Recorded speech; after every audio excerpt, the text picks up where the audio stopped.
We did a 2000s comedy draft on one of our podcasts here called the Dog Walk.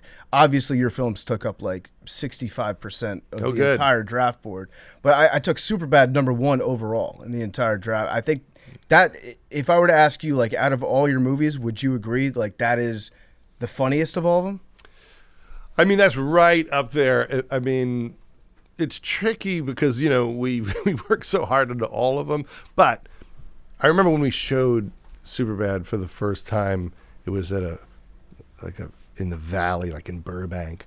And I asked Cameron Crowe if he wanted to come to give us notes. And it was the first time an audience had ever seen it. And the place exploded. It was like a Led Zeppelin concert. I mean, it was the hugest reaction. So that's always right near the top. The other one that I think holds up is Will and Adam McKay's movie Step Brothers. I feel like that one is just aging very well. Every time it's on, you just can't shut it off. Yeah, and I remember when that one came out, people didn't like love it right away, and then it slowly became, this is an incredible movie.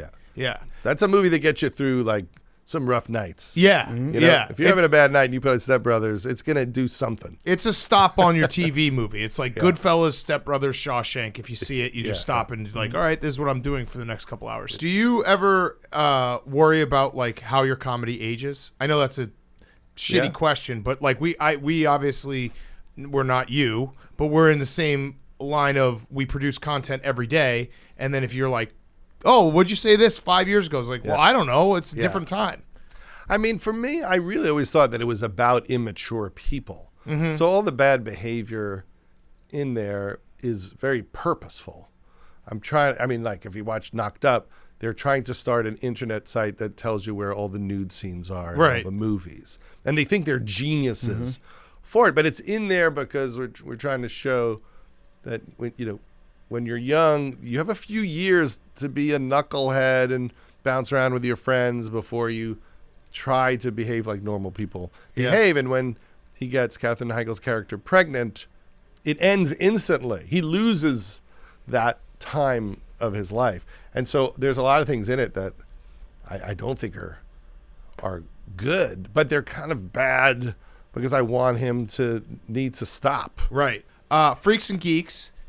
High school drama, you create that. It's set in 1980s. Your daughter now in 2022 that's right. is in Euphoria. Yeah, that's strange. That's a little bit of a change in high school. Yeah. What have you when you watch Euphoria, you're like, is this what it is now? Well, maybe the Euphoria thing was happening in Freaks and Geeks, but the geeks never got to see it. Yeah. They were not invited to those parties. It's shock. I watched the first. I have yet to watch the second season of Euphoria. I have 2 young children, and I'm like dreading it because I'm like, it's going to even be worse in 10 years when they go to high school. So I mean, do you see that and you're like, whoa, times have definitely changed. Well, yeah, I mean, it is very different, but I guess on some level, if you really broke it down, there's elements that are the same. I remember that Paul Figo, he said that in high school there were some kids that really wanted to grow up and be adults, and they were trying to act like adults, and then there were other kids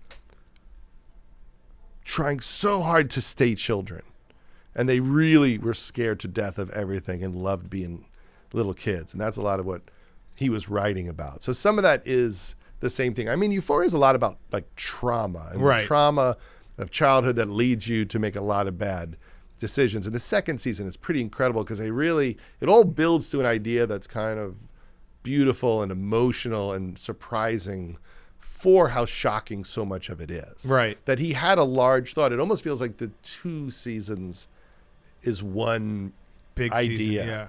One idea. But I'm very proud of Maude. I mean, she really does some remarkable work in the second season.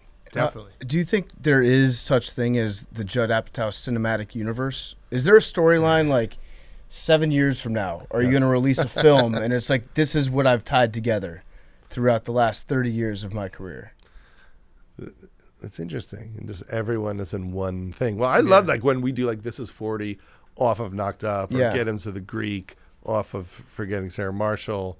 Like anytime we can spin out something, I get a kick out of it. I don't know how many will get into the same thing, but it's worth trying. I think that there's enough theories out there on Reddit and just on the internet at large where they've probably already connected the dots for you a little bit. But it's always funny seeing people do like the fan theories that if you present them to the people that actually created it, they would read it and be like, these people are insane. Mm-hmm. Well, it would be fun to try to make a movie where people just keep crossing through, like Erica, the woman who worked at the Quickie Mart and Superbad that got robbed, and just like, all right, I'm going to start thinking. I never thought about it in this way, but now I'm thinking about it. Like the last season of The Wire, I remember there was a big montage when The Wire ended, and then you saw that one cop who had met this stripper season 2, and they've never shown him before. He's married to her. Right. And there's a bunch of those that happen. Yeah. It's like Pixar does that, right? They put like a little tickler to the next movie coming out. Where like if you watch Toy Story, you can see a car in the background that's